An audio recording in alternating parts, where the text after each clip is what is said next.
नमस्कार, मैं कैलाश शर्मा एक बार फिर उपस्थित हूं आपके सामने कक्षा 10 शैमुशी भाग 2 के 8वें पाठ विचित्रः साक्षी से संबंधित पठित अवबोधन लेकर।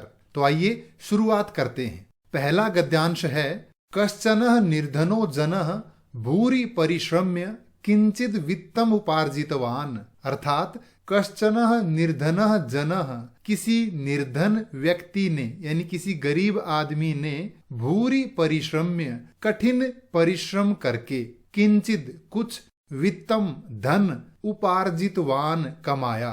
किसी निर्धन व्यक्ति ने कठिन मेहनत करके कुछ धन कमाया। तेन वित्तेन स्वपुत्रम एकस्मिन् महाविद्यालये प्रवेशम दापयितुम सफलो जातः। तेन वित्तेन, उस धन से, जो धन कमाया था उस धन से, स्वपुत्रम अपने पुत्र को, अपने बेटे को, एकस्मिन् महाविद्यालये एक महाविद्यालय में यानी एक कॉलेज में, प्रवेशम दापयितुम प्रवेश दिलाने में, सफलो जातः सफल हो गया। यानी उस कमाए हुए धन से उसने अपने बेटे का प्रवेश एक महाविद्यालय में करवाया। तत्तनयः, उसका बेटा, तत्रैव छात्रावासे निवसन अध्ययने संलग्नः समभूत। तत्तनयः, उसका बेटा, तत्रैव वहीं, कहाँ, महाविद्यालय के यानी कॉलेज के, छात्रावासे छात्रावास में, हॉस्टल में, निवसन रहता हुआ, वहां रहने लगा, और अध्ययने यानी पढ़ाई में, संलग्नः संभूत संलग्न हो गया, पढ़ाई करने लग गया। एकदा सह पिता तनुजस्य रुग्णतामाकर्ण्य व्याकुलो जातः। एकदा यानी एक बार, सह पिता वह पिता, तनुजस्य बेटे की, अपने बेटे के, रुग्णताम बीमारी को, आकर्ण्य सुनकर, अपने बेटे का बीमारी का समाचार सुन के, व्याकुलः जातः व्याकुल हो गया, बेचैन हो गया। पुत्रम द्रष्टुम च यानी और, पुत्रम द्रष्टुम अपने पुत्र को, द्रष्टुम देखने के लिए, मिलने के लिए, प्रस्थितः प्रस्थान कर गया, चल पड़ा। परमर्थ कार्शेन पीड़ितः सह बस यानम विहाय पदातिरेव प्राचलत। परम परंतु, अर्थ कार्शेण धन की कमी से, पीड़ितः पीड़ित, धन की कमी के कारण, पैसों की कमी के कारण, सह वह निर्धन व्यक्ति, बस यानम बस को, विहाय छोड़ करके, पदाति ही यानी पैदल, एव ही प्राचलत चल पड़ा। वह बस को छोड़ के पैदल क्यों चला? अर्थ कार्शेण धन की कमी के कारण। पदाति क्रमेण संचलन सायं समयोप्यसौ गंतव्यात् दूरे आसीद। पदाति क्रमेण संचलन, क्रम से पैदल चलते हुए, सायं समय शाम के समय, अपि भी, असौ यह कौन? वह निर्धन व्यक्ति, गंतव्यात् अपने गंतव्य से यानी अपनी मंजिल से, दूरे आसीत दूर था। वह निर्धन व्यक्ति शाम होने तक भी उस छात्रावास में नहीं पहुंच पाया। निशांधकारे प्रसृते, निशा यानी रात्रि के, अंधकारे प्रसृते अंधकार फैलने पर, विजने प्रदेशे एकांत प्रदेश में, सुनसान जगह पर, पद यात्रा न शुभावहा, पद यात्रा यानी पैदल चलना, न शुभावहा सही नहीं है। रात्रि के अंधकार में सुनसान जगह पर पैदल चलना ठीक नहीं है। एवं विचार्य यह सोच करके, सह वह, पार्श्व स्थिते ग्रामे रात्रि निवासम कर्तुम कंचित गृहस्थम उपागतः। सह यानी वह कौन? निर्धन व्यक्ति।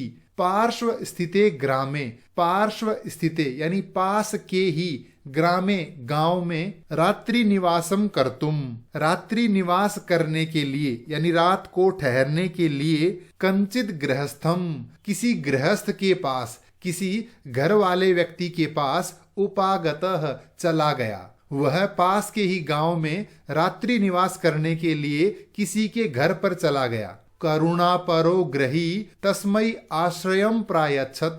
करुणा परो ग्रही, करुणा परो यानी दयालु, ग्रही गृहस्थ ने, उस घर वाले ने, तस्मयी उसे, किसे, उस निर्धन व्यक्ति को, आश्रयम प्रायच्छत, आश्रय दे दिया, यानी घर पर ठहरने की अनुमति दे दी। तो आइए अब इस गद्यांश से संबंधित प्रश्नोत्तर देखते हैं। सबसे पहले एक पदेन उत्तरत, एक शब्द में उत्तर दीजिए। पहला है निर्धनः जनः कथम वित्तम उपार्जितवान, निर्धन व्यक्ति ने किस प्रकार धन कमाया, भूरि परिश्रम्य, कठिन मेहनत करके।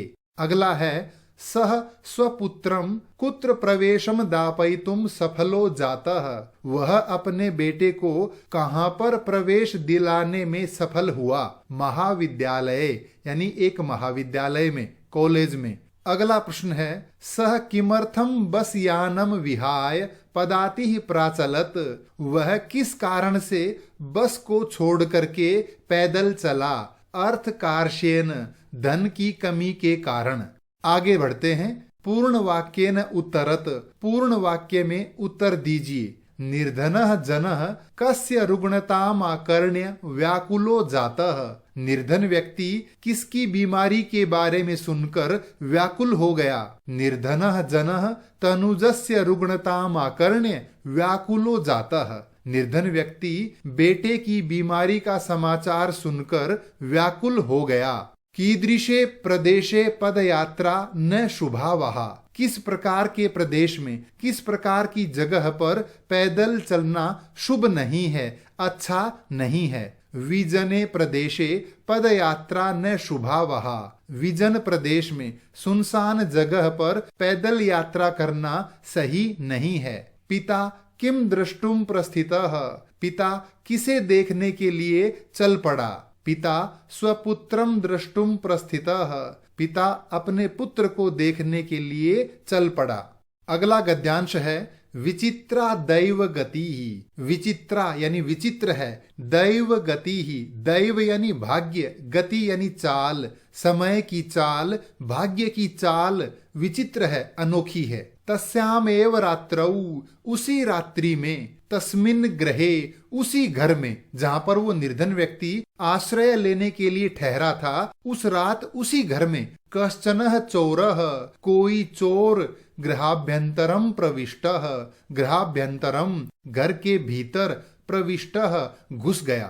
तत्र वहां निहिताम एकाम मंजूषाम आदाय पलायितः, तत्र निहिताम वहां पर रखी हुई, एकाम मंजूषाम एक संदूक को, आदाय ले करके, पलायितः चला गया। चौरस्य पाद ध्वनिना प्रबुद्धो अतिथि ही, चोर शंकया तमन्वधावत अग्रहणाच्च, चौरस्य पाद ध्वनिना, चौरस्य यानी चोर के, पाद ध्वनिना पैरों की आवाज से, प्रबुद्धः अतिथि ही जगा हुआ वह अतिथि, वह अतिथि उस चोर के पैरों की आवाज सुन के जग गया और उठ करके चोर शंकया, चोर होने की शंका यानी संदेह से, तम अनु अधावत उसके पीछे दौड़ा, उस चोर के पीछे दौड़ा।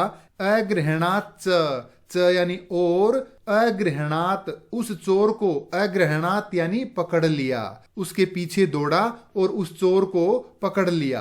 परम परंतु विचित्रम घटत, विचित्र ही घटना हुई। क्या हुआ? चोरः एव उच्चैः क्रोशितुम आरभत, चोरः एव चोर ही, उच्चैः जोर जोर से, क्रोशितुम चिल्लाना, आरभत आरंभ कर दिया।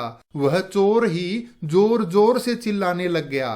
क्या बोला? चोरोयम इति, यह चोर है, यह चोर है। इस प्रकार वह चोर ही चिल्लाने लग गया।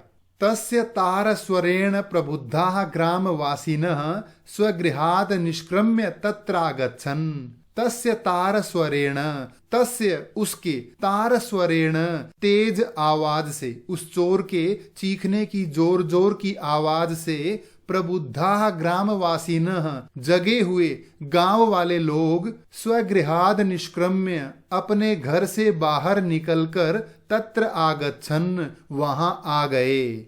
वराकम अतिथिमेव च चौरम मत्वा अभर्त्सयन्, वराकम अतिथिम एव, बेचारे अतिथि को ही, उस निर्धन व्यक्ति को ही, चौरम मत्वा, चोर मानकर, अभर्त्सयन, भला बुरा कहने लगे। वे गांव वाले वहां इकट्ठा हो गए और उस अतिथि को ही चोर मानकर भला बुरा कहने लगे। यद्यपि ग्रामस्य आरक्षी एव चोर आसीत, यद्यपि हालांकि, ग्रामस्य आरक्षी, ग्रामस्य यानी गांव का, आरक्षी सुरक्षा कर्मी, सुरक्षा करने वाला, एव ही चौरह आसीत, चोर था। हालांकि गांव का वो सुरक्षा कर्मी, पहरा देने वाला व्यक्ति ही चोर था। तत्क्षणम एव, उसी क्षण ही, उसी समय, रक्षा पुरुषः तम अतिथिम चोरोयम इति प्रख्याप्य कारागृहे प्राक्षिपत।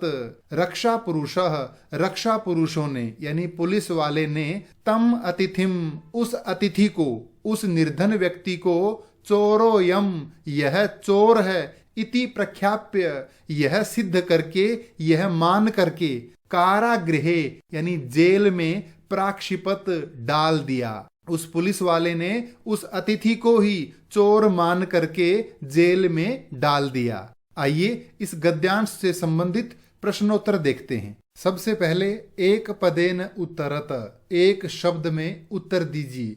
पहला प्रश्न है कीदृशी दैव गति ही, भाग्य की गति यानी भाग्य की चाल कैसी है, विचित्रा यानी विचित्र है, अनोखी है। दूसरा प्रश्न है चोरः काम आदाय पलायितः, चोर क्या लेकर चला गया, उत्तर है मंजूषाम यानी संदूक को।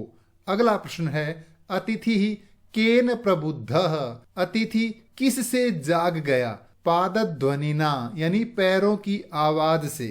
आगे बढ़ते हैं, पूर्ण वाक्येन उत्तरत, पूर्ण वाक्य में उत्तर दीजिए।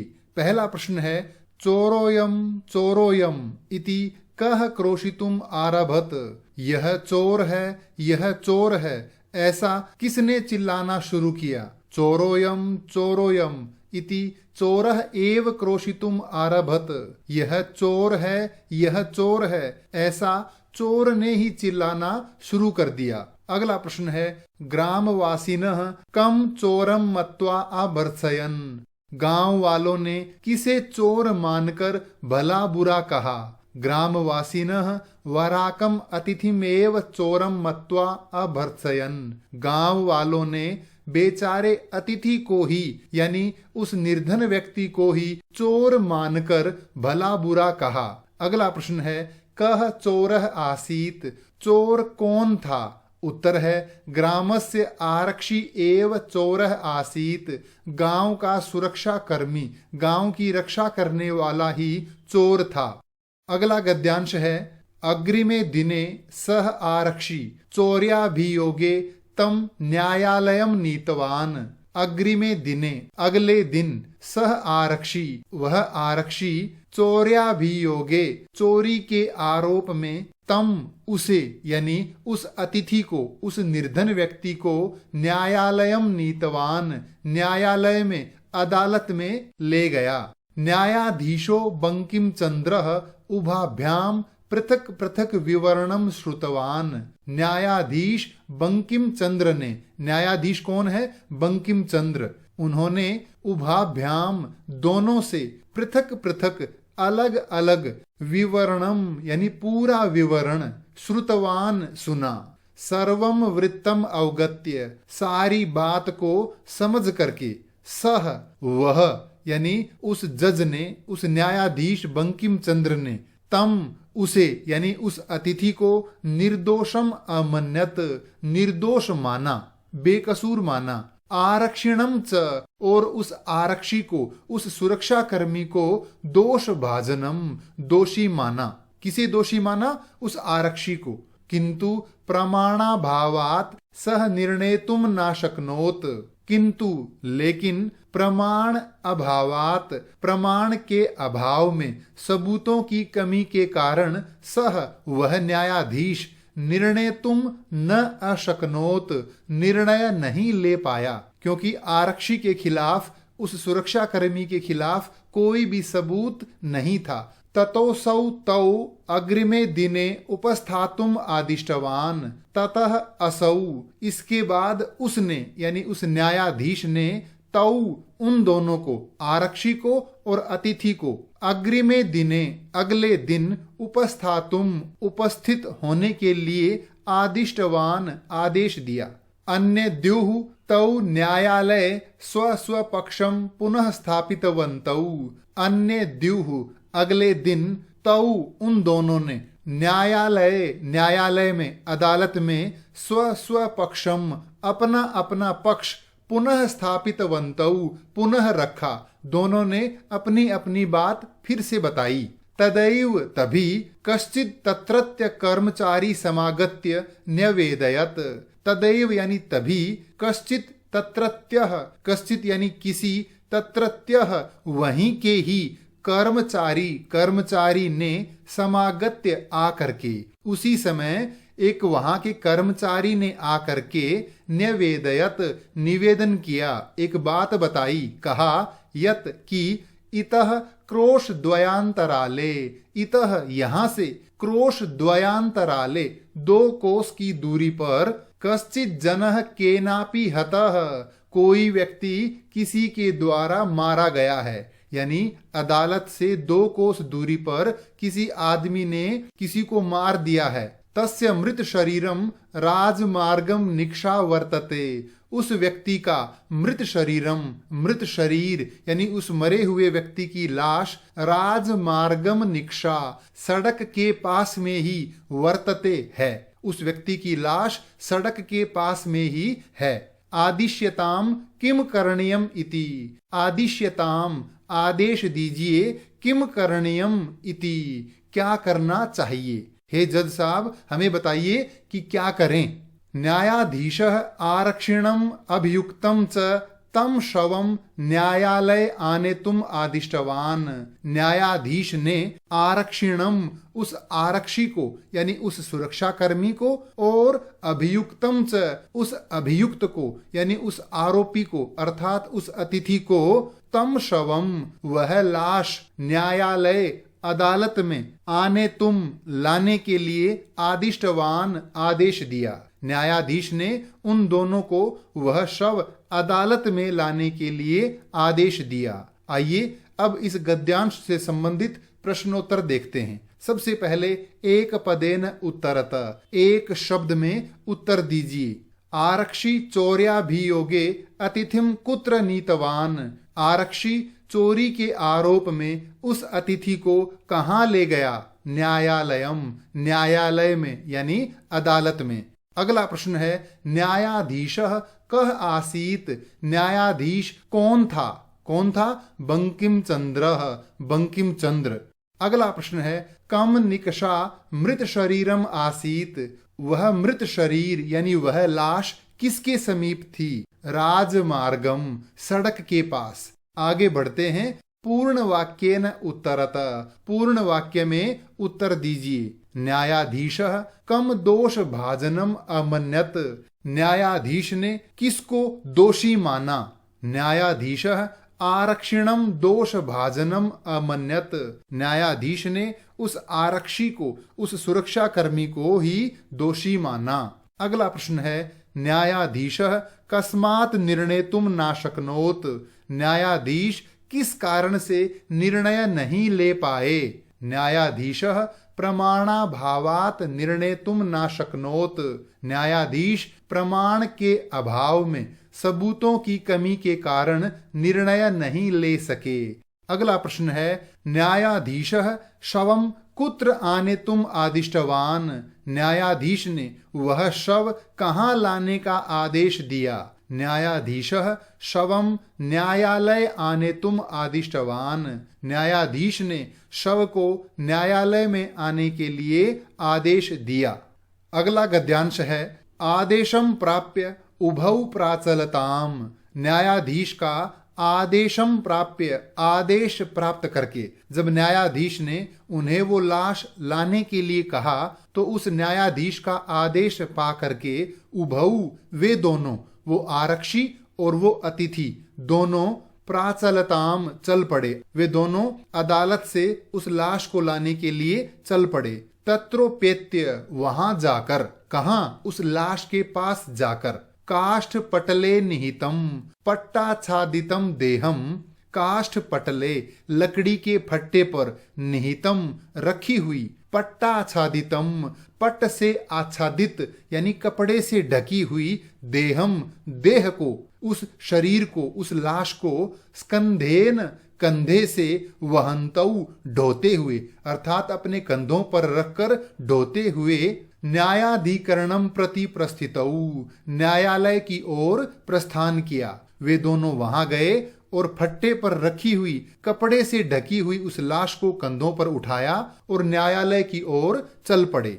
आरक्षी सुपुष्ट देह आसीत, वह आरक्षी, वह सुरक्षा कर्मी सुपुष्ट देह, हट्टा कट्टा था। अभियुक्तश्च यानी और, अभियुक्तः वह अभियुक्त, वह अतिथि, अतीव कृशकायः, अतीव यानी अत्यधिक, कृशकायः पतले शरीर वाला था, कमजोर था। भारवतः शवस्य स्कंधेन वहनम तत्कृते दुष्करम आसीत, अतिथि बहुत ही दुबला पतला था, इसलिए भारवतः शवस्य उस भारी शव का, स्कंधेन वहनम कंधे पर ढोना, उस भारी शव को कंधे पर ले जाना, तत्कृते उसके लिए, उस अभियुक्त के लिए, उस अतिथि के लिए, दुष्करम आसीत कठिन था। सह भार वेदनया क्रंदति स्म, वह भार वेदनया यानी भार की वेदना से, वजन की पीड़ा से, क्रंदति स्म रो रहा था। वह अतिथि अत्यधिक बोझ होने के कारण रोने लगा।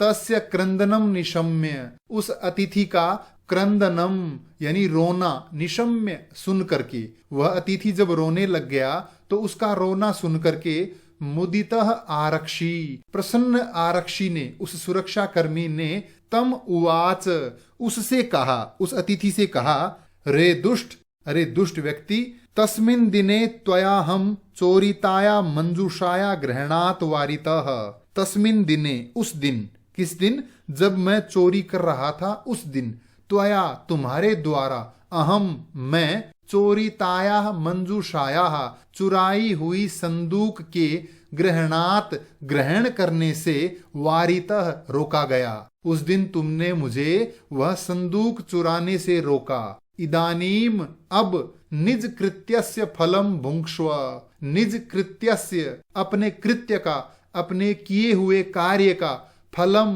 फल, भुंक्ष्व भोगो, अब अपने किए की सजा पाओ। अस्मिन् चौर्याभियोगे त्वम वर्ष त्रयस्य कारादंडम लप्स्यसे, अस्मिन् चौर्याभियोगे इस चोरी के आरोप में, तुम वर्ष त्रयस्य 3 साल की, कारादंडम कारादंड यानी जेल, लप्स्य से प्राप्त करोगे। इस चोरी के आरोप में तुम्हें 3 साल की सजा मिलेगी। यह बात कौन कह रहा है? आरक्षी। किससे? उस अभियुक्त से यानी उस अतिथि से। इति प्रोच्य यह कहकर, उच्चैः अहसत, वह आरक्षी उच्चैः यानी जोर से, अहसत हंसा। यथा कथंचित जैसे तैसे, उभौ वे दोनों, शवम आनीय एकस्मिन् चत्वरे स्थापितवन्तौ, शवम आनीय उस शव को अदालत में लाकर, एकस्मिन् एक, चत्वरे चबूतरे पर, स्थापितवन्तौ रख दी। उन दोनों ने जैसे तैसे उस लाश को ला करके एक चबूतरे पर रख दिया। तो आइए अब इस गद्यांश से संबंधित प्रश्नोत्तर देखते हैं। कह कृशकायः आसीत, दुबले शरीर वाला कौन था? अभियुक्तः, वह अभियुक्त। अगला प्रश्न है, सह किमर्थम क्रंदति स्म, वह अभियुक्त क्यों रो रहा था? भार वेदनया, भार की वेदना से, अत्यधिक वजन होने के कारण। कह उच्चैः अहसत, कौन जोर से हंसा? आरक्षी, वह सुरक्षा कर्मी। पूर्ण वाक्य न उत्तरत, पूर्ण वाक्य में उत्तर दीजिए। तौ कीदृशम देहम वहन्तौ न्यायाधिकरणम प्रति प्रस्थितौ, उन दोनों ने किस प्रकार की देह को यानी किस प्रकार की लाश को ढोते हुए न्यायालय की ओर प्रस्थान किया। तौ काष्ठ पटले निहितम पट्टाच्छादितम देहम वहंतौ न्यायाधिकरणम प्रति प्रस्थितौ। उन दोनों ने लकड़ी के फट्टे पर रखी हुई और कपड़े से ढकी हुई देह को ढोते हुए न्यायालय की ओर प्रस्थान किया। अगला प्रश्न है, कह सुपुष्ट देह आसीत, हट्टे कट्टे शरीर वाला कौन था? आरक्षी सुपुष्ट देह आसीत, वह आरक्षी यानी वह सुरक्षा कर्मी हृष्ट पुष्ट अर्थात हट्टा कट्टा था। अगला प्रश्न है, उभौ शवमानीय कुत्र स्थापितवन्तौ, दोनों ने वह शव लाकर कहां पर रखा? उभौ शवमानीय एकस्मिन् चत्वरे स्थापितवन्तौ, दोनों ने वह शव लाकर एक चबूतरे पर रख दिया। अंतिम गद्यांश है, न्यायाधीशेन पुनस्तौ घटनायाः विषये वक्तुम आदिष्टौ, न्यायाधीश ने पुनः उन दोनों को घटना के विषय में कहने का आदेश दिया। आरक्षिणी निज पक्षम प्रस्तुतवती आश्चर्यम अघटत, आरक्षिणी निज पक्षम प्रस्तुतवती, उस सुरक्षा कर्मी के द्वारा अपना पक्ष रखने पर आश्चर्यम अघटत, आश्चर्य हुआ, एक आश्चर्य की घटना घटी। क्या हुआ? सह शवः प्रावारकम अपसार्य न्यायाधीशम अभिवाद्य निवेदितवान, उस शव ने उस लाश ने प्रावारकम उस ढके हुए कपड़े को अपसार्य हटाकर न्यायाधीशम अभिवाद्य उस न्यायाधीश का अभिवादन करके बंकिम चंद्र को प्रणाम करके निवेदितवान निवेदन किया। जो ही उस आरक्षी ने अपनी बात कही कि मैं चोर नहीं हूं, ये अतिथि चोर है, तभी वह लाश जो थी उस व्यक्ति ने अपने ऊपर ढका हुआ कपड़ा हटाया, न्यायाधीश को प्रणाम किया और कहा, मान्यवर हे महोदय, एतेन आरक्षिणा, इस सुरक्षा कर्मी के द्वारा अध्वनि यद उक्तम तद वर्णयामि, अध्वनि यानी रास्ते में यत उक्तम जो कुछ कहा तत् वर्णयामि उसका वर्णन करता हूं, वो बात मैं बताता हूं। वह कहने लगा कि रास्ते में यह आरक्षी बोला, त्वया हम चोरितायाः मंजूषायाः ग्रहणात् वारितः, त्वया हम तुम्हारे द्वारा मैं चोरितायाः मंजूषायाः चुराई हुई संदूक के ग्रहणात् ग्रहण करने से वारितः रोका गया, तुमने मुझे वह संदूक चुराने से रोका।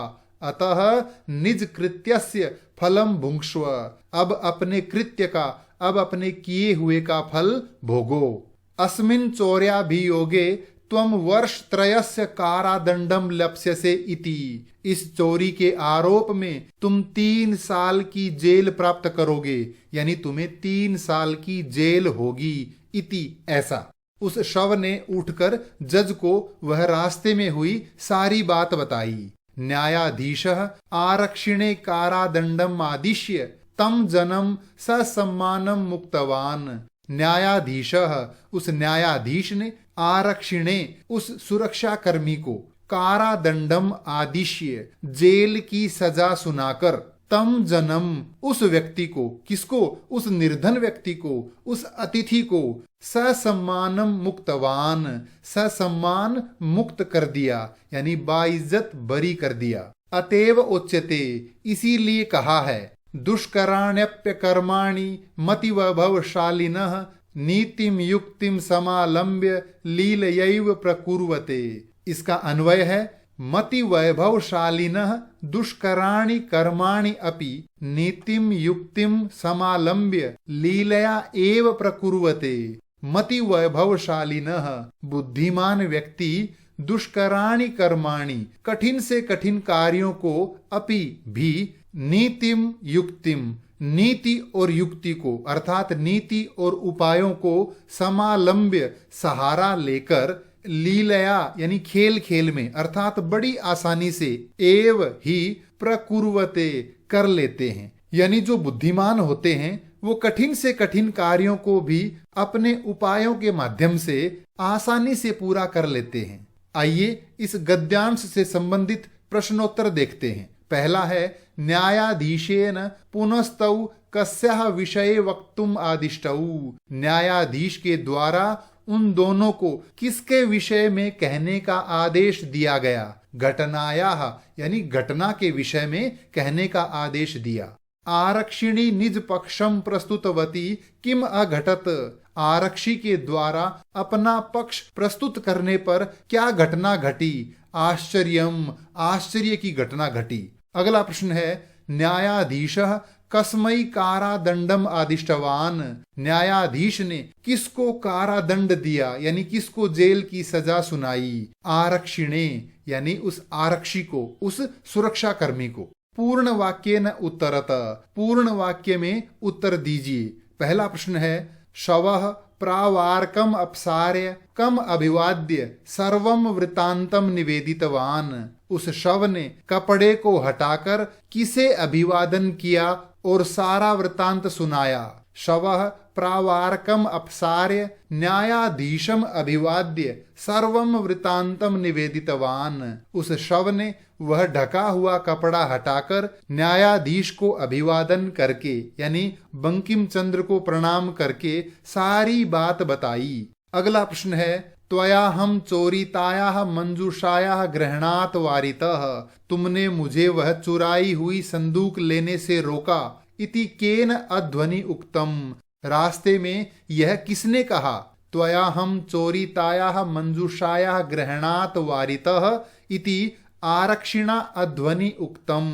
तुमने मुझे वह चुराई हुई संदूक लेने से रोका। यह बात रास्ते में उस आरक्षी के द्वारा कही गई, उस सुरक्षा कर्मी के द्वारा कही गई। अगला प्रश्न है मति वैभवशालिनः दुष्कराण्यप्य कर्माणि कथम साधयन्ति। जो बुद्धिमान होते हैं वो कठिन से कठिन कार्यों को भी कैसे पूरा कर लेते हैं। मति वैभवशालिनः दुष्कराण्यप्य कर्माणि नीतिम युक्तिम समालंब्य साधयन्ति। बुद्धिमान व्यक्ति कठिन से कठिन कार्यों को भी नीति और युक्ति का सहारा लेकर पूरा कर लेते हैं।